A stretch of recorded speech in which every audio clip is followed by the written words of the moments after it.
اللہ اس گناہ کو نہیں بخشے گا کہ کسی کو اس کا شریک بنایا جائے، اور اس کے سوا اور گناہ جس کو چاہے گا بخش دے گا، اور جس نے اللہ کے ساتھ شریک بنایا تو بے شک وہ رستے سے دور جا پڑا۔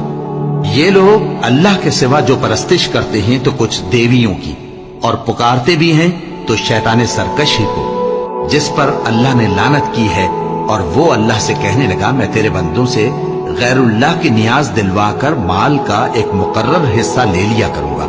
اور ان کو گمراہ کرتا اور انہیں امیدیں دلاتا رہوں گا، اور یہ سکھاتا رہوں گا کہ جانوروں کے کان چیرتے رہیں، اور انہیں سمجھاتا رہوں گا تو وہ اللہ کی بنائی ہوئی صورتوں کو بگاڑتے رہیں گے۔ اور جس شخص نے اللہ کو چھوڑ کر شیطان کو دوست بنایا وہ صاف صاف گھاٹے میں رہا۔ وہ ان کو وعدے دیتا ہے اور امیدیں دلاتا ہے، اور جو کچھ شیطان انہیں وعدے دیتا ہے وہ دھوکہ ہی دھوکہ ہے۔